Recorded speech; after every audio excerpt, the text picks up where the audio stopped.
Brexit has been blamed for £850 million in fall in UK beauty exports. We're going to read into this more from the Independent, guys. Let's go.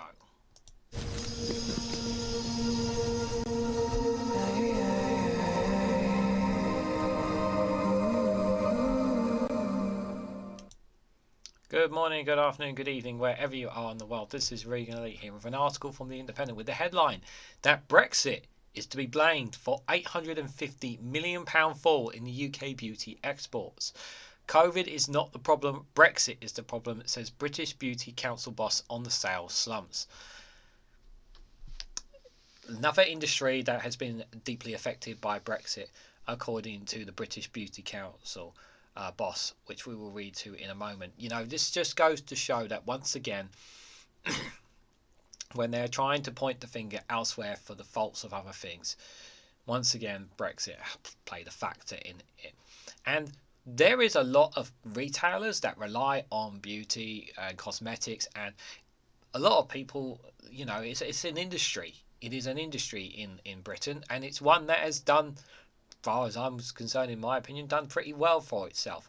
And it's expensive enough as it is for people to get their hands on, whether it's nail polish, mascaras, eyelashes, all that kind of jazz, guys.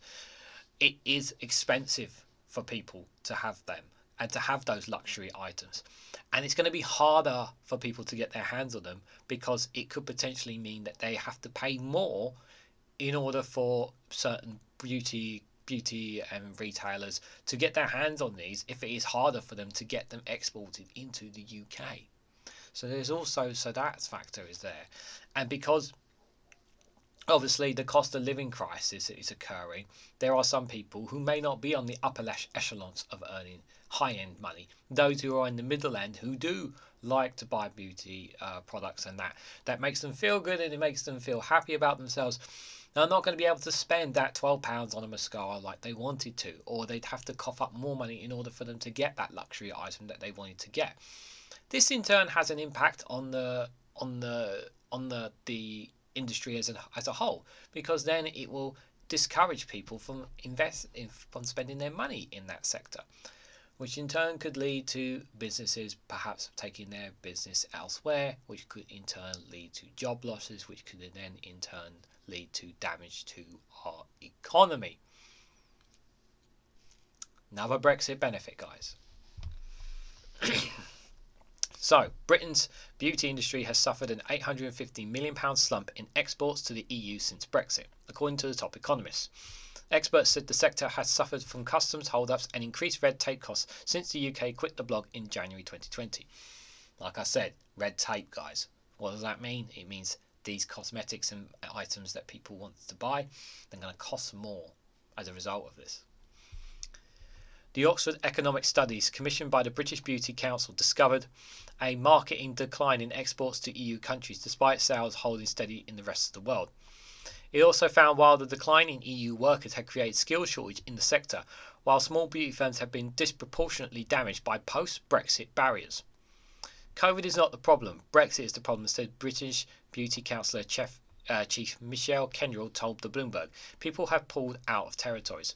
So this has obviously had a detrimental impact in the EU, but obviously with the post-Brexit barriers that we have, it basically means that we, as a nation, will suffer even more damage to the beauty industry as opposed to the EU, as they are in. Sarah Champion, the founders of Skinness, had told the website that her company has stopped exporting to Spain and they've been hit by major problems in selling to Italy and others. Our distributors are now really insisting that unless we set up an EU warehouse, they won't work for us, she said. Once somebody's bought from you, if it takes so long to get a product, they just don't buy directly from you again. Yeah, she's not wrong really on it. The industry boss shares the report during British Beauty Week as it revealed that Kate Moss was its new global ambassador. It comes as the latest study by the British Chamber of Commerce, the BCC, found that 49% of UK exports have struggled to boost sales. Among small and medium-sized manufacturers, some 28% reported a decrease in exports in the last quarter, while 45% with no change. The reality is if UK business is to thrive, then we must export more. It is as simple as that, said BCC's head of trade, William Bain.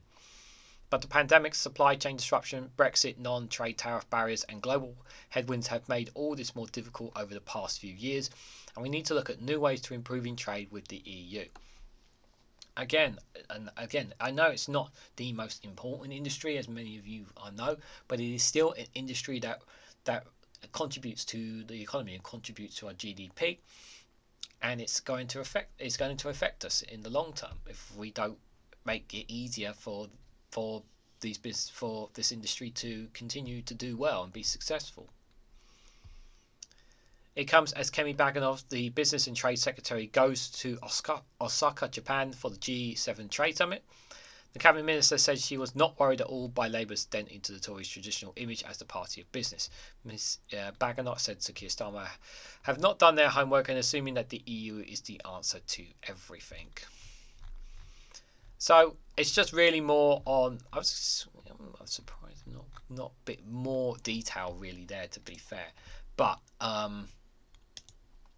now, obviously, I have worked for a retail company that had health and beauty as part of its business, and its business during my time working there, they've been pretty. It has been their most, beauty has been one of their most successful margins, basically, when I worked for them.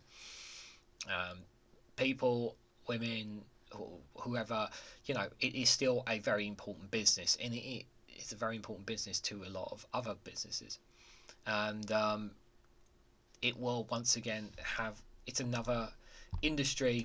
I keep saying business, it's industry, isn't it? Beauty business will have an effect on this, and it will continue to do so. So mainly the topic is really, it is affecting EU, but of course it will also affect us in the long term as well because of the trade barriers that we have. And it's really important that we try and reduce those trade barriers as much as possible so that every industry is as the damages and money lost is as minimal as possible. But £850 million is a huge amount of money, to say the least. But what do you guys make of the beauty industry? What do you guys make of the fact that £850 million fall in the UK? That Brexit is the problem. Is it really the problem? Is it really to do with that? Is it something that the EU as a whole perhaps is? And perhaps Brexit is just being finger pointed here. Perhaps that's maybe the argument that you may make in the comment section down below. So let me know what you guys think of this article and my thoughts on it. Like, share and subscribe as always. Thank you very much for watching, and I hope to catch you all very, very soon.